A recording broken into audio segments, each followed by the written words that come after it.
ওই জায়গাতে আমরা রাত্রিবেলা 12টা 12:30টার সময় আমরা গেলাম। এটা কত সালের ঘটনা? এই আগের বছর। আচ্ছা।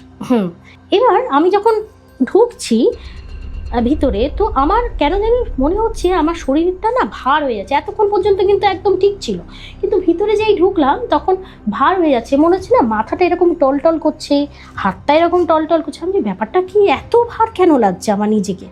পরে আমি যেটা জানতে পারলাম যখন সাধনা লাইনে আসলাম, ওটা প্রেতরা অনেক চেষ্টা করেছিল, হ্যাঁ, বিভিন্নভাবে যাতে আমার বডির ভিতরে প্রবেশ করতে পারে, এই হলো ব্যাপার।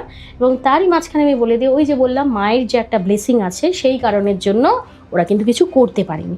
তো ওই যে ওখানটায় যে ওই যে রাত্রিবেলা, এবার রাত্রিবেলা অভিজ্ঞতাটা বলি। রাত্রিবেলাতে আমাদের বলল তোমরা এখানে যাও। এবার আমাকে একটা জায়গার মধ্যে দাঁড় করিয়ে দিল। এবার আমি যদি কোনো নেগেটিভ এনার্জির মধ্যে যাই তো আমার এইটা না যন্ত্রণা করতে থাকে। তো এইবার কি হয়েছে, ওইখানেও ঠিক আমি নেগেটিভ এনার্জি কিন্তু আমি পেয়ে গেছিলাম, আমি বুঝতে পেরেছিলাম। আর আমি তারপরে ওনাকে আমি জিজ্ঞাসা করেছিলাম, তুমি কি আদৌ ভগবানের পুজো করো? উনি কিন্তু চুপ হয়ে গেছিলেন।